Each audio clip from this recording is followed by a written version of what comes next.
요한일서 3장 1절 말씀입니다. 함께 봉독합니다. 보라, 아버지께서 어떠한 사랑을 우리에게 베푸사 하나님의 자녀라 일컬음을 받게 하셨는가. 우리가 그하도다. 그러므로 세상이 우리를 알지 못하면 그를 알지 못함이라. 아멘. 이 시간 홉교회를 섬기시는 우리 정민영 목사님 나오셔서 말씀을 증거해 주실 건데요. 잠깐 소개 말씀을 드리면 우리 시드니 중앙장로교회에서 목사님 8년이 맞습니까? 8년 동안 우리 부교육자로 교회를 섬기시다가 3년 전 3월 16일 교회에서 분립개척을 하여서 3월 16일 첫 예배를 드리면서 이 믿음의 세대교회 홉처치라는 교회 이름으로 귀한 목회 사역을 감당하고 계십니다. 이 시간 우리 목사님 앞에 나오실 때 우리 손을 들어서 할렐루야로 하나님께 함께 영광 올려드렸으면 좋겠습니다. 할렐루야.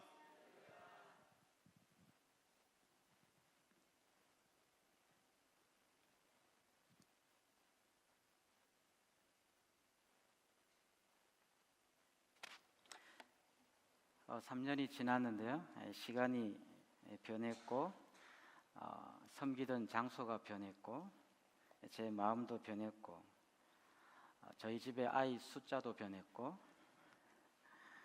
다 변한 것 같은데 우리 시드니 중앙장로교회나 호프교회나 하나님이 보호하시고 여기까지 인도하시고 사랑하시는 것은 3년 전이나 지금이나 동일한 것 같습니다. 변함없인 그 하나님을 찬양합니다. 어제나 오늘이나 영원토록 변함없으신 그 예수님이 우리와 함께 하신다는 게 얼마나 감사한지 모르겠습니다. 성경은 늘 그리스도인 된 우리들은 약한 것 같으나 강하고 없는 것 같으나 모든 것을 가진 사람이고 아무 능력도 없는 것 같으나 모든 것을 행할 수 있는 능력을 가진 사람이라고 그렇게 말씀합니다. 그러면서 예수님을 한번 보라고 하는 것이죠. 예수님을 보니까 오병이어로 5,000명 먹이시고 무리도 걸으시고 병든 자와 귀신 들린 사람들을 고치시듯이 하나님의 자녀된 우리도 예수님과 그와 똑같은 일을 할 것이고 오히려 예수님보다 더 큰 일도 할 것이라고 성경은 저희들에게 분명하게 말씀하고 있습니다. 이것을 여러분이 믿으십니까? 그렇죠. 저는 성경이 이것을 말씀하기 때문에 우리에게도 일어날 줄을 분명히 믿습니다. 격려나 그냥 위로하기 위해서 그렇게 되진 않지만 그냥 용기 주려는 그런 차원에서 하신 말씀이 아니라 실제로 그렇게 되고 우리의 일상에서 체험할 수 있는 것임을 확신합니다. 그러기에 그리스도인의 삶은 승리이고 평강과 기쁨이 될 수밖에 없습니다. 주님이 행하신 삶을 살아가는데 어떻게 기쁘지 않을 수 있으며 근심하고 살아갈 사람이 누가 있겠습니까? 그런데요, 막상 저의 삶을 돌아보면 저는 늘 전쟁이고 마음에 분노가 일었다가 또 포기하고 싶은 마음이 들었다가 억지로 또 다시 시작하고 그렇게 하면서 나와 이웃과의 관계에서나 제 마음 안에서나 늘 힘든 싸움을 하고 있는 모습을 봅니다. 그러면 방금 앞에서 성경이 우리에게 주신 분명한 말씀과 내 삶은 너무 대조인데 이것을 어떻게 해석해야 하나요? 여러 이유가 있겠지만 가장 근본적인 것은 나는 하나님의 자녀다라는 것을 제가 잊어버렸기 때문입니다. 내가 누구인가를 확실히 깨닫고 그것을 잊어버리지 않으면 그리스도인은 실패하지 않습니다. 내 아버지가 하나님이시고 내가 하나님의 자녀라는 것을 잊어버리니까 자꾸 현실의 문제에 집착하게 되고 거기에 집중하면서 끌려갑니다. 그러나 내가 누구인가 이것을 정확히 알고 있다면 어떤 나에게 사건을 만났을 때에도 그때에 내가 어떤 행동을 취할 것인지 그리고 어느 방향으로 가야 하는지 나에게 분명함이 서기 때문에 그 속에서 문제도 자연스럽게 해결되는 것을 보게 됩니다. 사도 요한은 오늘 이 교회 공동체를 향해서 다른 것보다도 우선적으로 이거 한 가지를 기억해야 합니다라고 하면서 1절을 이렇게 시작하죠. 세번역 성경을 제가 다시 한번 읽어드리도록 하겠습니다. 아버지께서 우리에게 얼마나 큰 사랑을 베푸셨는지를 생각하십시오. 하나님께서 우리를 자기의 자녀라 일컬어 주셨으니 우리는 하나님의 자녀입니다.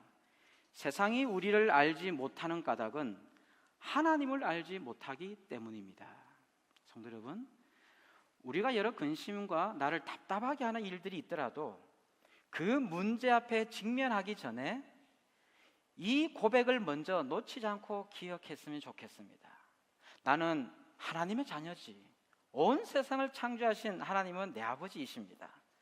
없는 것에서 만드신 분도 내 아버지이시고 병자를 고치신 분도 우리 아버지이십니다. 어떤 문제도 아픔도 우리 아버지가 다 해결해 주시고 평강을 주시는 분이십니다. 나사로의 무덤 앞에서 모두가 절망했지만 그 죽음을 이기신 분도 우리 아버지이시고 간음하다가 현장에 잡힌 여인을 향해 모두가 죄인이라고 돌을 던졌지만 우리 주님은 정죄하지 않으시고 사랑하시는 우리 아버지이십니다. 우리가 이 문제가 터질 때마다 늘 문제에 집중합니다. 그리고 그 문제 앞에서 무기력한 나 자신을 집중합니다. 나에게 능력도 답도 없는데도 계속해서 발버둥 치다가 해결하지 못한 내 자신 보고 또 무너지고 낭망합니다.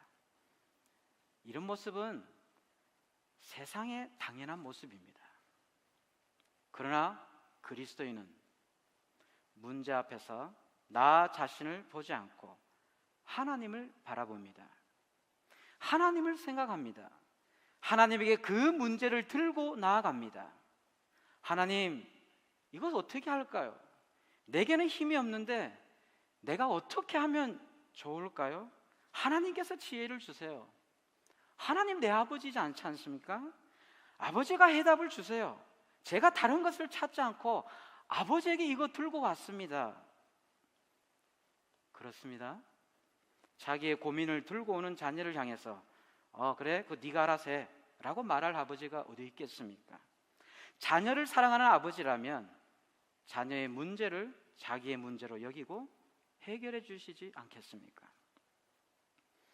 육신적인 아버지도 그렇게 하시는데 하물며 하늘에 계신 우리 아버지께서 우리를 그냥 내버려 두시지 않는 것이 분명합니다. 제가 초등학교 때인 것 같은데요, 이 동네에서 아이들하고 같이 이렇게 막 놀다가 목공소 있지 않습니까? 나무를 막 자르는 곳에 거기에서 막 놀았습니다. 이게 나무 자른 것도 많이 있고 하니까 놀 게 너무 많았어요. 그 속에 기계도 하나 있었습니다. 톱니바퀴가 있어가지고 나무를 자르는 기계죠. 있었는데 아이들하고 같이 막 놀고 있다가 그러다가 이 톱니바퀴 돌아가는데 거기에 손으로 이렇게 만지다가 아이가 쑥 돌려버렸어요. 제 두 번째 손가락이 싹 잘려버렸죠. 이 살만 조금 놔두고 다 잘려버렸습니다. 피가 철철 흘러나는 거예요. 그걸 보고 너무 놀라가지고는 손가락 이렇게 하면 떨어지니까 반대로 돌려가지고 탁 그래가지고는 어떻게 할까 고민도 없이 곧장 엄마 아빠가 있는 집을 향해 막 달려갔습니다. 동네를 지나가니까 동네 사람 다 놀랬죠. 애가 울고 피 흘리고. 그런데 저는 엄마 앞에 단숨에 가려니까 엄마 아빠가 놀래가지고 막 해가지고 병원 데려가지고 손가락 다시 꼬매고 다 나았습니다. 저한테 이렇게 급박한 문제가 일어나니까 저는 본능적으로 아버지에게 달려갔습니다. 다른 데 가지 않았죠. 순간적으로 과자 많이 사준 그 옆집 아저씨한테 갈까? 저 아줌마한테 갈까? 이런 생각이 아니고 그냥 아버지한테 달려갔습니다. 내 아버지를 찾는 것은 자녀의 당연한 모습입니다.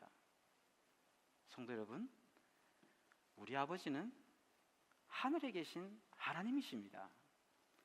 하늘에 계신다는 게 저 멀리 계신다는 그 말이 아니라 우리의 모든 것을 다스리시는 아버지, 모든 것을 만드시고 통치하시는 아버지, 모든 것을 컨트롤하시는 아버지라는 말이죠. 그 아버지가 지금 내 마음속에 거하고 계십니다. 내가 나중에 죽으면 아버지가 되셔서 나를 구원하시는 것, 그게 아니라 지금 나를 보호하시고 인도해 주시죠. 그렇습니다. 우리에게 어떤 힘든 일이 일어나든지 그 문제 앞에 서기 전에 먼저 기억하십시다. 나를 모든 것에서 보호하시는 분이 우리 아버지시지. 어떤 악한 상황에서도 합력해서 가장 선한 것으로 인도하시는 하나님이 내 아버지이시지. 이 고백과 함께 아버지에게 늘 달려가는 우리 성도님 되실 수 있기를 소망합니다. 참 신기한 것은요, 내가 누구인가라는 생각이 잊어버렸을 때는 어떤 난처한 상황에 부딪히니까 저도 모르게 무기력하게 계속 끌려다니더라고요. 그런데 내가 하나님의 자녀지라는 분명한 확신이 서니까 어떤 상황에서도 용기가 나고 담대해지는 것을 늘 경험합니다. 그것이 나에게 질병이든지 아니면 어떤 급작스러운 사건이든지 무엇이든지 상관없이 하나님을 모르는 사람과 전혀 다른 그런 마음을 가지고 행동을 하게 하더라고요. 한번 제가 중앙장로교를 섬길 때 청년들과 함께 퍼스의 원주민 단기 선교를 간 적이 있습니다. 선교를 가려면 짐이 많지 않습니까? 대부분 선교 때 사용하고 나눠줄 선물이고 학용품들입니다. 저희들이 쓸 물건은 거의 없습니다. 그러니 짐이 아주 무거울 수밖에 없죠. 저희 팀이 국내선 가서 제스타를 타고 이렇게 짐을 막 재니까 무게가 너무 많이 오버된 거예요.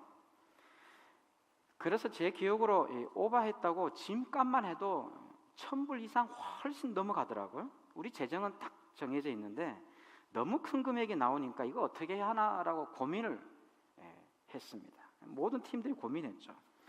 돈도 없는데 어떻게 하나. 그래서 옆에 있는 청년들에게 빨리 가가지고 얘기 잘 해보라고. 우리가 쓰는 게 아니라고, 원주민 선교에 쓰는 물건이라고, 비즈니스 아니라고, 기프트라고, 선물이야, 이거 빨리 얘기하라고 막 옆에 청년들 얘기했어요. 청년들은 쟤 빼고 전부 다 여기서 태어난 친구, 영어를 너무 네이티브처럼 하는 친구였습니다. 그랬는데 가만 보니까 이곳에서 저하고 이렇게 같이 간 이 사람들이 이 시드니 중앙장에 여전히 섬기고 있는 한 자매가 있는데, 그런데 그 자매가 갔어요. 가가 직원들하고 이야기를 막 하고는, 열심히 이야기하고는 낙심돼서 그냥 훅 돌아오는 거예요. 보니까 왜 이렇게 된 거, 어떻게 됐어? 그러니까 목사님 안 된답니다. 그래서 도저히 안 돼가지고 다른 사람 좀 가봐, 좀 얘기해봐, 영어 잘하잖아. 안 된대. 정 안 되니까 제가 갔습니다. 제가 가가지고 막 콩글리시로 막 손짓 발짓 했어요. 막. 그러니까 나중에 이 사람이, 이 자매가 매니저를 막 부르더라고요. 그래서 제가 매니저랑 손짓 발짓 하면서 막 말했습니다. 그러니까 매니저가 그래도 안 된다는 겁니다. 안 된다고, 절대 안 된다고.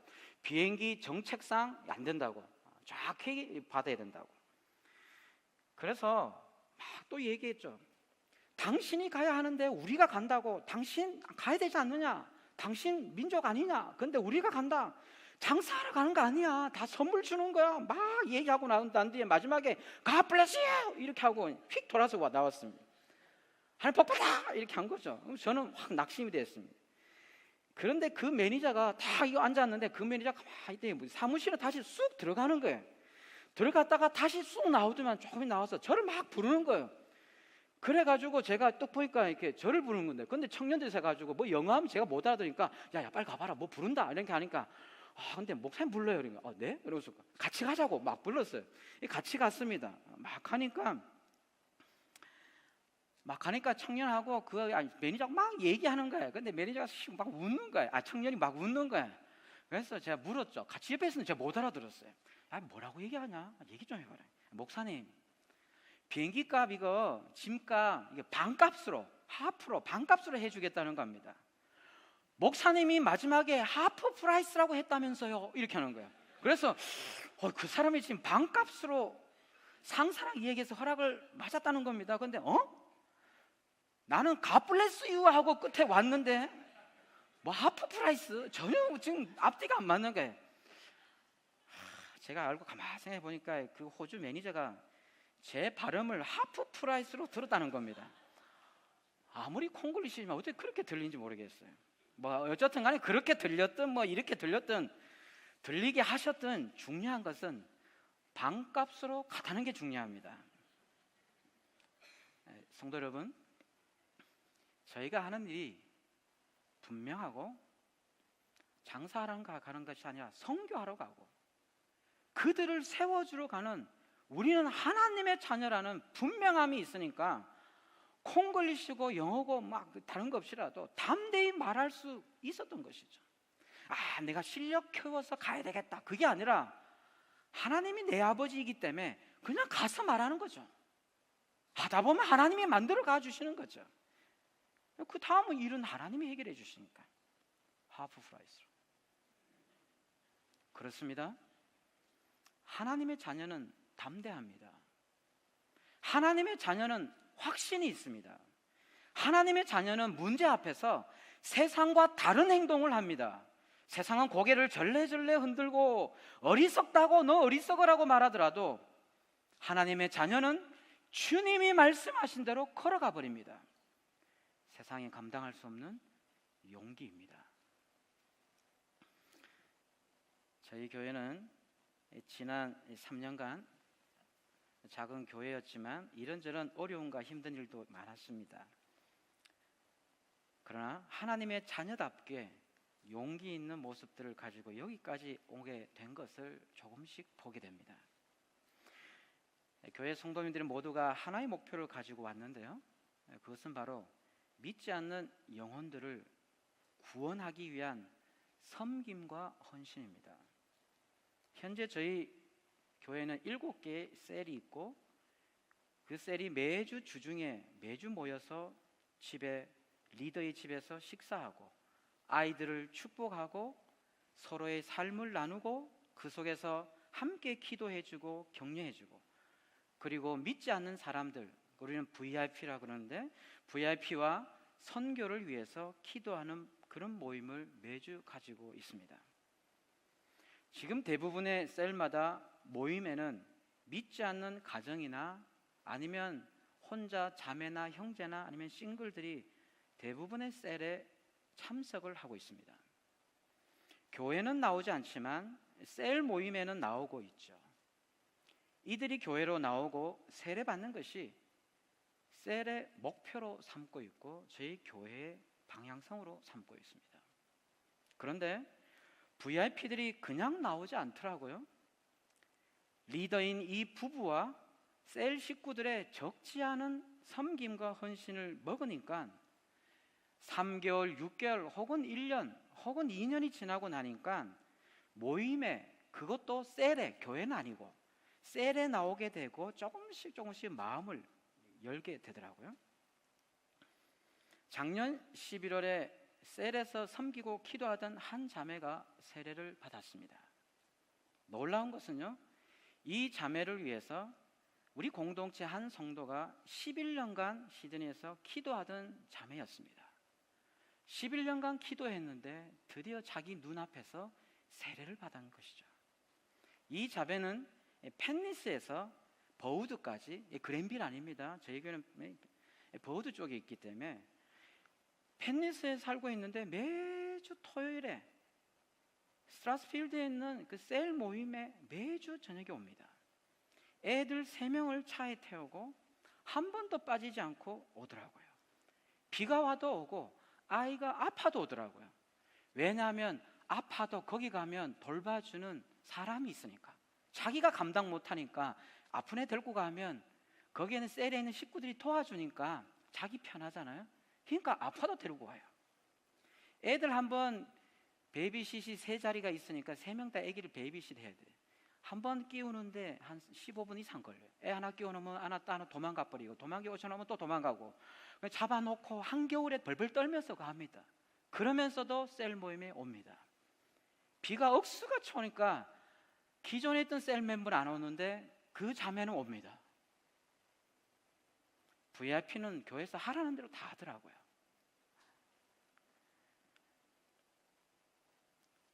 엄마가 아이들을 이 집에서 혼자 키우기가 힘드니까 주로 집안에 계속 키웠었습니다. 그러다 보니까 간만에 이 아이 3명이 모임에 와가지고 사람들을 보지 않습니까? 그런 사람들 모임이 낯설어요. 처음입니다. 그러니까 난리가 나는 것이죠. 셀리더 집이 엉망이 됩니다. 매주 밥상위를 쫓아다니고 날라다니고 집을 다 엉망을 만들어 버립니다. 그 아이들이 한번 갔다가 오면 그 집안은 풍지박산입니다. 자기 자녀의 그 서랍과 이런 게 다 나와 있어요. 오, 난리가 됐습니다. 매주가 전쟁터죠. 집이 전쟁터고 이 부부의 마음이 전쟁터이고 거기에 셀 멤버도 전쟁터고 마음 전쟁이 한두 번이 아니죠. 그런데 6개월 정도 지나니까 이 아이들이 점점점 변하면서 식사하기 전이니까 자, 삼촌들 이모들 빨리 앉으세요. 기도해야 돼요. 기도하고 자, 찬양합시다 하고 이게 찬양집 막 나눠주고 있고 밥상위로 쫓아다니던 애입니다. 근데 막 찬양집 나눠주고 자, 오늘은 13번 하겠습니다. 이렇게 제가 한번 가보니까 13번이 그 축복성이거든요. 자, 13번 하겠습니다. 찬양 인도를 하고 있어요. 1학년입니다. 초등학교. 시간이 가면서 점점 안정되어 가는 모습을 봅니다. 나중에 그 엄마 자매랑 저하고 같이 성경 공부를 하고 13주 동안 성경 공부를 쭉 하면서 물론 다른 자매도 같이 앉아서 같이 기도하면서 공부하다가 이 자매 결국은 예수님을 영접하겠다고 세례를 받게 되었는데 저희 교회 식구들이 모두가 울다가 얼마나 감사하고 기뻐했는지 모릅니다. 11년간 기도하던 그 자매의 마음은 얼마나 감격스러운지 생각만 해도 감동입니다. 어떤 VIP는 지금도 열심히 조계종 법정사에 다니고 있습니다. 매주 주일마다 정토회 모임에 다니고 있습니다. 그런데 2년간 셀 모임에 또 안 빠지고 열심히 나옵니다. 성경 공부를 저랑 같이 하기도 했습니다. 간혹 교회 절기 행사 한 번씩 오기는 하지만 거기 있는 셀 멤버들은 끊임없이 우리 셀 리더들도 기도하고 있습니다. 언젠간 하나님이 그의 마음을 돌리셨어요. 예수 믿고 돌아오기를 기다리며 멤버들이 여전히 섬기고 있습니다. VIP가 나중에 세례를 받고 자기 셀 모임 안에 또 다른 VIP가 오니까 그거 참 신기하더라고요. 완전히 달라지더라고요. 이 새로운 VIP가 왔잖아요. 이 가정이 왔습니다. 왔는데 막 사는 게 힘들다 뭐 이렇게 얘기하니까 이 세례 받은 이 VIP가 다 처음에는 다 그런 거예요. 원래 그런 겁니다. 그러나 하나님 믿으면 됩니다. 선생님 그거 걱정하지 마세요. 교회 나오면 됩니다. 저 보세요. 저는 예전에 똑같았어요. 이러면서 막 VIP 출신이 먼저 선생님 노릇하면서 막 VIP를 가르치고 격려하는 모습, 그걸 보면서 다른 오래 신앙생활하는 분들이 막 배우고 있어요. 아, 저렇게 얘기하는 거구나. 그런 모습을 제가 옆에 보면서 감동을 받습니다. 어느 한 셀은 한 가정이 교회는 나오지 않지만 셀 모임에는 계속 나오는 또 한 가정이 있습니다. VIP 가정이죠. 그 가정이 시드니에 잘 정착할 수 있도록 실질적인 일도 도와주고 있었습니다. 한 번은 자기 일도 있는데 자기도 먼 길을 일을 해야 돼. 여기 많은 일을 해야 되는데 VIP가 이거 힘들다고 좀 도와달라고 하니까 자기가 할 수 있는 일이었어요. 그러니까 자기 일 하다가 중간에 끊고 와가지고 그 일을 같이 도우다가 밤 12시가 넘도록 그 회사가 또 일을 도와주고, 그리고 자기는 그 다음날 바로 새벽 4시에 다시 일을 나가야 하는데도 도와준 것이 너무 좋았다고 고백하는 그 리더의 모습에서 예수님의 섬김을 보았습니다. 지난주에 그 리더가 저에게 카톡으로 이런 글을 한번 전달해 줬습니다. 자기 그 VIP 남자에게 온 카톡인데 하면서 복사해가 저한테 보내줬는데 한번 제가 읽어드리도록 하겠습니다. 목사님, 방금 이 형제가 저한테 보낸 문자입니다 라고 탁 하면서 딱 복사했어요. 내용입니다. 그 나이가 어린 사람이었어요. 참 신기합니다, 형님. 키키. 제가 어려워하던 실리콘 작업 때문에 걱정했거든요. 그래서 오늘 출근하면서 하나님 별일 없이 무사히 일 마무리되게 해주세요 라고 기도라고 하기엔 좀 그렇지만 암튼 중얼거렸는데 키키키 실리콘 작업해주러 실리콘 팀인 친구들이 왔어요. 물결치고 놀러 왔다면서 키키키 놀랬습니다. 하하하. 아무 일 없이 마무리돼가네요. 하트 표시. 그러면서 이 리더 형제가 밑에 하나님이 조금씩 이 형제의 마음을 변화시키네요. 이렇게 저에게 카톡을 보내왔습니다. 너무 사소한 글이죠. 그런데 예수님을 전혀 알지 못하고 철저히 가부장적인 셀 모임에 오면 절대 일어서지 않습니다. 자기 아내 보고 물, 숟가락 이렇게 하면 탁 다가옵니다. 나무집인데도. 그런 형제인데 그 형제의 입에서 이런 고백이 나오는데 그 리더는 이 카톡을 보면서 얼마나 좋아했겠습니까? 저는 기도하고 있기는 이 가정이 남자뿐만 아니라 자매와 같이 조만간에 같이 성경 공부할 수 있도록 기도하고 있습니다. 교회는 안 나와도 성경 공부 먼저 하면 되겠죠. 셀 모임에서 모두가 기도 제목을 놓고 한 형제로서 그 셀 안에서 기도했는데 지난 2월 초에 세례를 받았습니다. 6개월 동안 모임에 오다 말다가 교회 오다가 한동안 몇 달 뚝 끊었다가 엎치락 뒤치락 하다가 드디어 예수님을 영접하고 세례를 받겠다고 했을 때에 거기에 있던 모든 셀 멤버들이 얼마나 좋아하든지 교회가 함께 축복해 주었습니다. 불과 3주 전의 일입니다. 지금은 그 형제가 그 전날에 여전히 저한테 카톡 옵니다. 목사님 죄송해요. 어제 너무 과음해서 오늘 교회 못 갑니다. 그렇게 보내왔던 형제였는데 솔직하게 얘기하더라고요. 근데 지금은 회사 일이 토요일날 저녁에 늦게까지 있어도 교회는 꼭 왔다가 또 회사로 또 곧장 가더라고요. 근데 교회는 오더라고요. 이제 시작인데 걸음마 하면서 자라나는 과정인 것 같습니다. 저희 셀 중에는 이 싱글 리더가 있습니다. 매주 현장 일을 하면서 자기도 혼자 이렇게 살면서 막 현장 일을 하는데 매주 셀 모임을 저녁에 하는데 멤버들 위해서 자기가 밥을 합니다. 밥을 하는데 이 밥을 해야 되니까 냄비를 사야 되지 않습니까? 냄비도 사고 그릇도 사고 밥에 대야 되니까 그렇게 하면서 음식을 하는데 한 멤버가 저에게 이런 말을 하더라고요. 아니 목사님, 우리 모임 식사 때 냄비는 항상 같은데 그 안에 들어있는 음식은 그래도 달라요. 이렇게 냄비는 똑같은 음식만 다른 거야. 많이 살 수는 없잖아요. 싱글이니까 이것만 계속 하는 거예요. 냄비 하나로 모든 요리를 합니다. 물론 사 먹기도 하고 사서 오기도 하고 그렇게 하지만 매주 싱글이 멤버들 위해서 음식 챙겨주고 모임을 하는 그 모습 자체가 너무 아름다운 섬김이죠.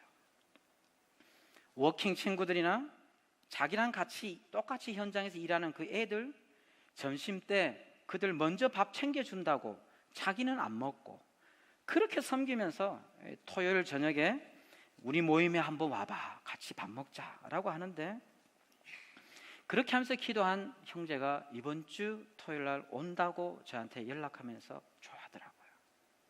이번 주 토요일 날 와서 셀 모임 할 수 있도록 기도해 주시기 바랍니다. 참 재미있는 것은요, 셀을 섬기는 리더 부부들이 리더를 하기 전보다 하면서 더 행복해지고 인고 부부가 돼가고 있다는 고백을 듣기도 합니다.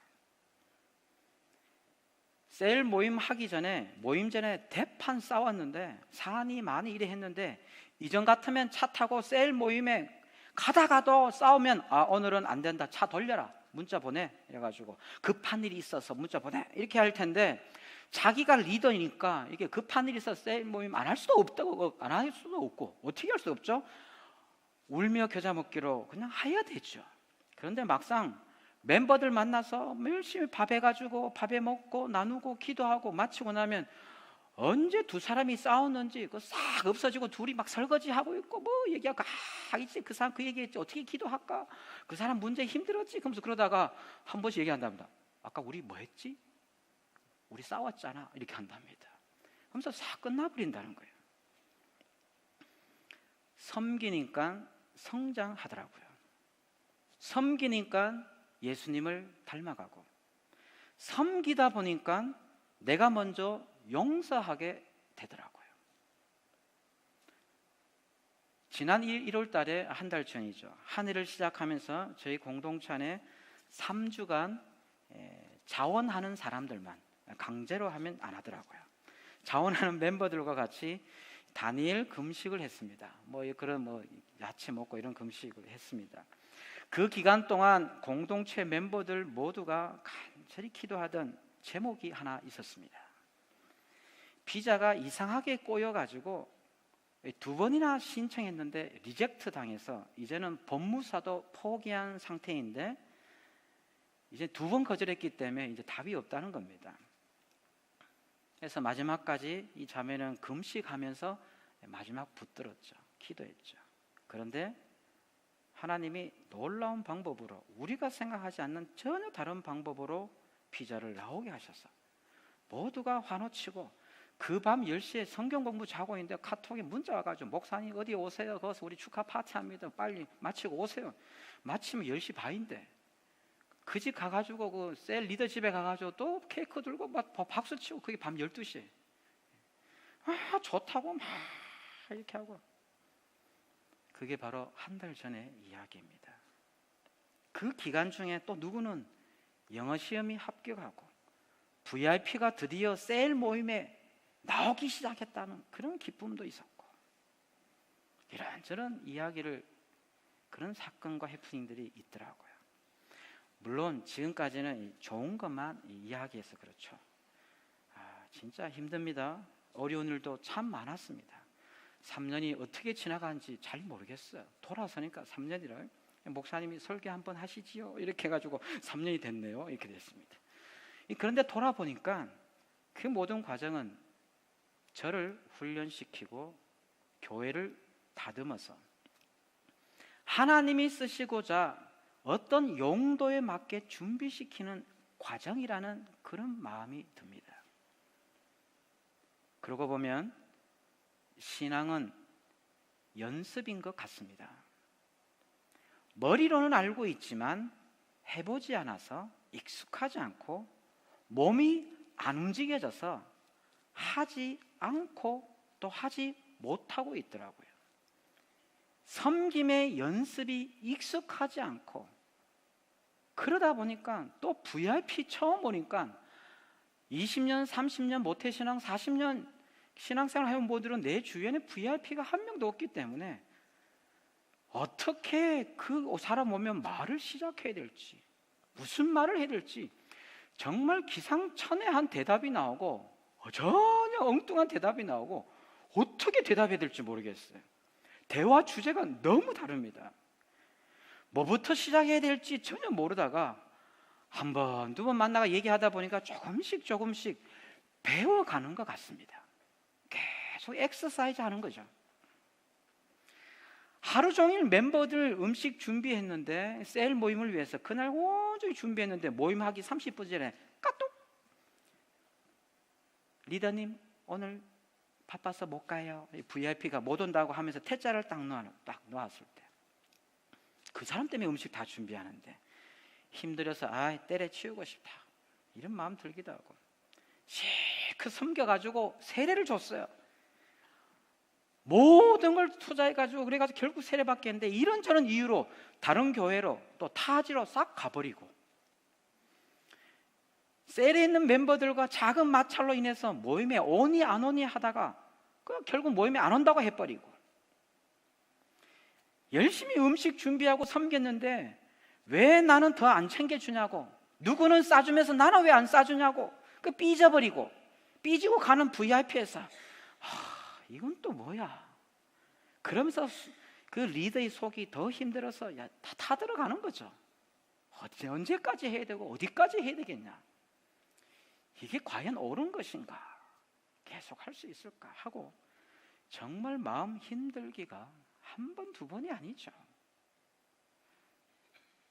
아직도 저희 공동체는 걸으려고 엉덩방아 찍고 있는 갓난아이 단계입니다. 걸었다가 엉덩방아, 걸었다가 엉덩방아 계속 섬기고 영혼 구원을 위해서 달려가다 보면 서는 날이 오고 나중에 걸어서 믿지 않는 영혼들 위해서 달려가는 날이 오겠죠. 그러나 세상은 우리가 이렇게 고백하고 섬기는 것을 알지 못합니다. 왜 그럴까요? 그들은 하나님을 알지 못하기에 우리를 알지 못합니다. 하나님이 내 안에 거하시고 하나님을 내 아버지로 고백한 그들은 세상의 어떤 고난과 위기 속에서도 당당히 고백하고 나아갈 수 있는 것이죠. 어느 날 예수님이 고향에 오셔가지고 회당에서 가르치실 때 모든 사람이 가르침에 놀랐죠. 기적을 일으키시는 것에 너무 놀랐습니다. 그런데 사람들은 이렇게 해야죠. 저 청년, 저 사람 마리아의 아들, 목수의 아들 아닌가? 목사 아닌가? 그의 가족들이, 그의 형제들이 우리와 같이 살고 있지 않아? 저 뭐야? 이런 말이죠. 하면서 그 예수님을 정신 나간 사람으로 이야기하면서 받아들이지 못합니다. 그 기적을 보면서도, 가르침을 보면서도 그렇습니다. 세상은 하나님을 모르기에 우리를 알지 못합니다. 세상이 우리를 비웃는 것에 이상히 여길 필요가 없습니다. 매주 음식 준비한다고 200불, 300불이 들어가는 건 기본입니다. 교회는 10원도 안 대줍니다. 그런데 VIP와 영혼들을 섬기는 우리를 보면서 아하, 누구 너무 그거 빠져들어가지 마. 예수 대충 믿어. 대충 믿어. 너무 빠져들어가는 것 같아. 하면서 조롱하는 것에 흔들리지 않습니다. 그들은 예수님의 능력도, 기도의 능력도 모르기 때문에 우리를 이해하지 못할 뿐입니다. 비즈니스의 성공 비결도 하나님에게서 오는 것을 그들이 알지 못하기 때문입니다. 내 가정과 자녀들을 튼튼히 세워갈 수 있는 지혜도 하나님에게서 오는 것을 알지 못하기 때문입니다. 내 인생과 미래가 하나님의 손에 달려있다는 것을 그들이 알지 못하기 때문입니다. 주님이 한번 후 하고 부시면 모든 게 다 쓰러지지만 주님이 한번 바다야 잠잠하라 라고 얘기해버리면 풍랑도 잠잠케 하시는 분이 하나님이시다는 것을 그들이 알지 못하기 때문입니다. 그러기에 하나님의 자녀는 세상에서 담대합니다. 세상이 미워해도 그는 담대합니다. 생명의 위협이 오더라도 그는 담대합니다. 왜냐하면 나는 이미 하나님의 자녀가 되었고 지금도 하나님의 자녀이기에 나를 모든 위협에서 인도하실 뿐만 아니라 하늘의 모든 유업을 상속으로 받은 자녀가 되었다는 것을 알고 있기 때문입니다. 마지막으로 한 사람의 이야기를 하고 말씀을 마무리하고 싶습니다. 몇 주 전에 인도네시아 자카르타 주지사인 별명인데 아혹이라는 분의 신문 기사를 보았습니다. 그분이 한 회의실에서 한 그 주지사 행정실에서 한 멘트 중에 이런 말이 있습니다. 자리를 잃게 되더라도 걱정하지 않습니다. 저는 제 삶에서 한 번도 두려워한 적이 없습니다. 왜냐하면 제가 죽으면 어디로 가는지 알기 때문입니다. 저는 이사란 것은 예수라는 인도네시아 랭귀지입니다. 저는 이사를 따르는 사람입니다. 저는 천국에 갈 것이라고 확신합니다. 주지사 자리는 하나님이 주셨습니다. 주님이 기회를 주신다면 다시 여러분의 주지사가 될 것입니다. 지난 1월 21일에 기독교 한 단체 페이스북에 공개한 2분짜리 동영상입니다. 세계 최대의 이슬람 국가인 인도네시아 역사상 첫 기독교인 주지사, 그 사람 이름이 바수키 치하야 푸르나마, 별명이 아혹이라고 합니다. 이 사람이 담대하게 자신의 신앙을 고백한 장면이었습니다. 이분이 회의실에서 직원들을 향해 연설을 했습니다. 그 연설할 장면을 한번 2분 거기 때문에 짧습니다. 한번 같이 한번 보면 좋겠습니다. 한번 보시죠. Bapak Ibu percaya sama saya lah. Anda ngerjain saya pun, merusak nama saya depan rakyat pun. Kekuasaan itu punya Tuhan. Aku ingetin berkali-kali, bukan kasih tahu sih, kekuasaan punya Tuhan. Kalau saya tentukan yang kekuasaan mau kasih ke saya, lo mau jungkir baik tetap gua jadi gubernur lo. Santai aja. Kalian nggak usah terlalu ini, nggak usah khawatir. Karena kita orang beriman, beragama semua, toh. Saya beriman sama Tuhan, sungguh-sungguh beriman. Makanya saya nggak pernah takut kehilangan jabatan saya dari itu. Bahkan nyawa saya nggak pernah takut. Karena saya tahu kemana saya akan pergi kalau saya mati. Itu nama iman. Bukan cuma ngomong doang iman. Masih ngomong iman. Sembahyang apa iman. Imannya apa? Kok kasih tahu lu iman seperti apa? Kenapa saya nggak pernah takut kehilangan jabatan? Karena saya tahu jabatan Tuhan yang kasih. Kenapa saya nggak pernah takut saya mati? Karena saya tahu saya pasti masuk surga. Dan dapat rumah, dapat makan.